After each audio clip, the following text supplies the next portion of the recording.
저녁도 먹을 수 있나요? 그럼 나도 아직 식전이라 같이 먹어요. 내가 바로 준비하고 부를 테니 시원하게 씻고 쉬고 있어요.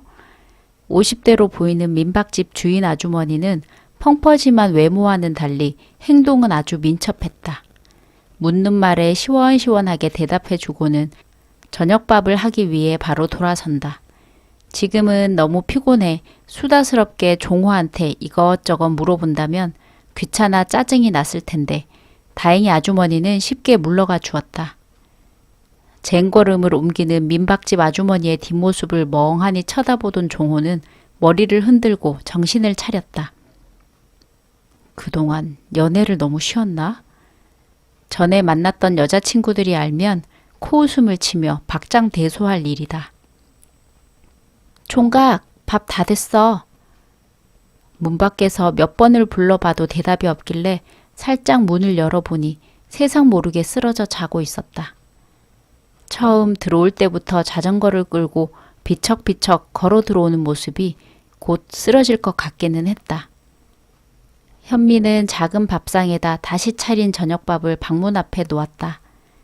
밤중에 자다 깨면 밥 달란 소리도 못하고 배를 고를 게 뻔하니 미리 챙겨 주었다. 작은 방이 아닌데 총각의 우람한 체격에 방이 다 작아 보인다. 힘이 장사겠구만. 현미는 종호의 울퉁불퉁한 팔과 다리의 알통을 보고는 아쉬운 마음을 접고는 조용히 문을 닫았다. 종호는 자전거를 타고 서울에서 부산까지 달렸다. 엉덩이와 다리는 온통 너덜너덜해졌다. 몇 년 동안 고생해서 내가 원하던 대기업에 취업이 되고 나서 작심하고 달려본 것이다. 그동안 취업 준비생으로 지내며 남모르게 받았던 스트레스와 압박감이 해방되자 날아갈 듯 했다. 그걸 기념하는 뜻에서 나도 이제는 남부럽지 않게 새 출발하자는 뜻에서 시작한 여행이다. 대학교를 졸업하고 나서도 몇 년 동안 취업이 되지 않아 독립해서 부모님께 용돈 드릴 나이에 부모님한테 얹혀 살면서 용돈 달라고 손을 벌리려니 부모님을 볼 면목도 없었다. 취업한 친구들은 며칠에 한 번씩 술 한잔 하자고 연락이 오는데 아예 그런 전화는 받지 않거나 나가지도 않았다.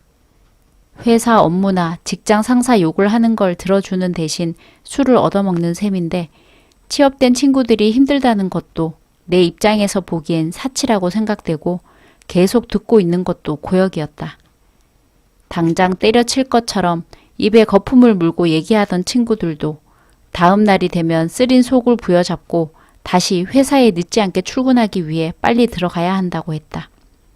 중소기업이라도 취업해 돈을 벌어야 하지 않겠냐는 부모님의 은근한 권유도 힘들었지만 결혼 의사를 내비치던 여자친구가 종호를 더 힘들게 했다. 그러다 결국엔 제풀에 떨어져 나가긴 했지만 지금 생각하면 잘된 일인지도 모른다. 그녀와는 인연이 아니었겠지.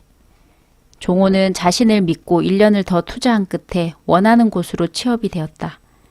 합격 소식에 당사자인 종호보다 주변인들이 더 기뻐했다. 헤어진 여자친구가 어떻게 알았는지 연락이 와서는 합격할 줄 알았다며 이제 고생 끝 행복 시작이라고 축하한다. 할 말 있으니 만나서 얘기하자고 했다. 공부에 집중하게 본인도 도와줬다며 헤어진 게 아니라며 은근슬쩍 다시 돌아오려는 여자친구다. 다시 합칠 일은 없는데 이제 와서 김칫국이라니. 종호는 콧웃음을 쳤다. 이제 와서? 어수선한 분위기에서 종호는 제일 먼저 해보고 싶은 게 남은 일주일을 어떻게 보낼까 생각하다 국토대장정을 해보고 싶었다. 그리고 국토대장정의 마지막 날 부산의 민박집에 도착한 것이다. 다시 서울로 올라가는 길은 올 때처럼 고생하지 않고 편하게 갈 것이다.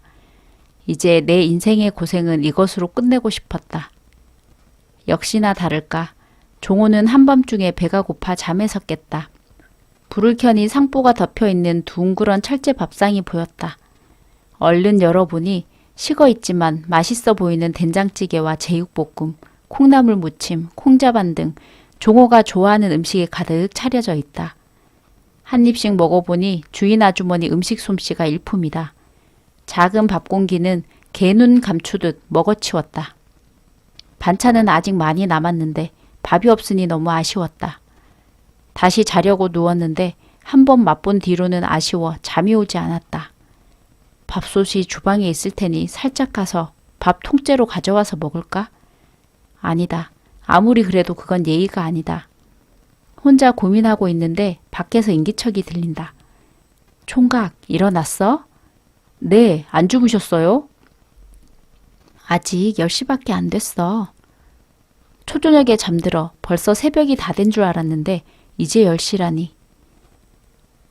밥이 너무 맛있어서 안 그래도 더 먹고 싶어서 누님 주무시고 있는데 어떡하나 고민하던 참이었는데 잘 됐네요. 아이고 내 정신 좀 봐. 밥이 적을 거라고 더 가져다 준다는 게 깜빡했네. 잠깐만 기다려봐. 현미는 종호가 원했던 대로 밥 통째 가져왔다.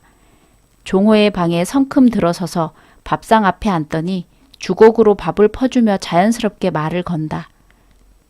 찬이 식어서 어떡해? 다시 데펴줄까? 괜찮습니다. 이렇게 맛있는 밥을 먹을 수 있는 것만 해도 좋습니다. 호호, 맛있게 먹어주니 고마워. 총각이 힘들게 오느라 배가 많이 고팠나 보네. 천천히 먹어. 모자라면 얘기하고.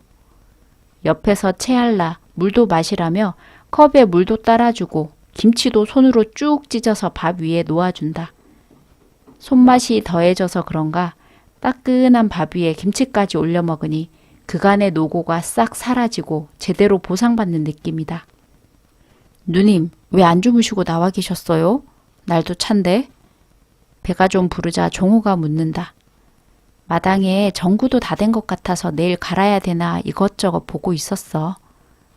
직접 수리하세요? 할 수 있는 건 내가 해야지.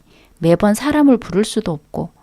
여자 혼자 살다 보니 살림이 고장난 데가 많아서 그때그때 사용할 수 있을 정도로만 내가 고쳐서 사용하거든. 음식 솜씨만 좋은 줄 알았더니 살림 솜씨도 좋으시네요. 그 정도는 해야지. 혼자 사는데. 현미는 쓸쓸하게 웃으며 대꾸한다. 낯선 곳으로 여행을 와서일까? 큰 짐을 벗어버리고 여유가 생겨서일까? 종호는 현미 옆에서 일을 도와주며 여기서 며칠 지낼까 싶은 생각이 든다. 누님, 손님 잘 받으셨네. 제가 또 손만 댔다 하면 뭐든지 살려내는 신의 손 아닙니까? 고쳐야 되거나 갈아야 되는 거 있으면 얘기하세요. 내일 날 밝으면 한번 봐드릴게요. 아이고 됐어. 손님한테 일을 시키면 쓰나. 오늘도 지쳐서 골아 떨어졌던데. 괜히 여기까지 와서 힘 빼지 말고 여기저기 좋은 데 구경하고 푹 쉬었다 가. 지치다뇨. 힘이 빠지다뇨. 잠시 재충전한 거죠. 발끈하며 자기 힘을 과시하는 종호의 태도에 현미는 귀엽다는 표정으로 미소 지었다. 누님, 지금 전혀 안 믿는 표정인데 딱 3시간 뒤에는 저한테 몰라봐서 미안하다고 사과하실 겁니다.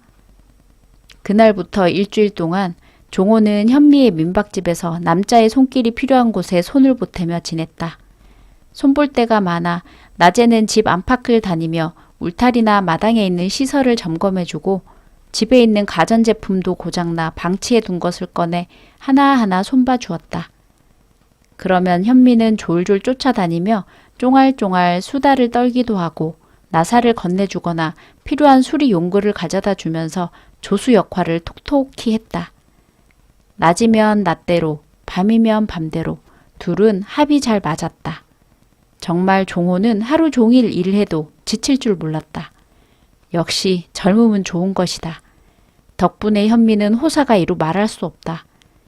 애초에 3일을 머물다 가려던 종호는 하루만 더 미루다 일주일을 같이 보내게 된 것이다.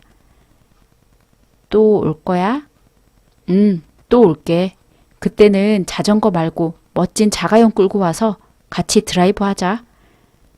종호가 떠나기 전 마지막 날 현미는 종호의 약속을 들으며 잠이 들었다.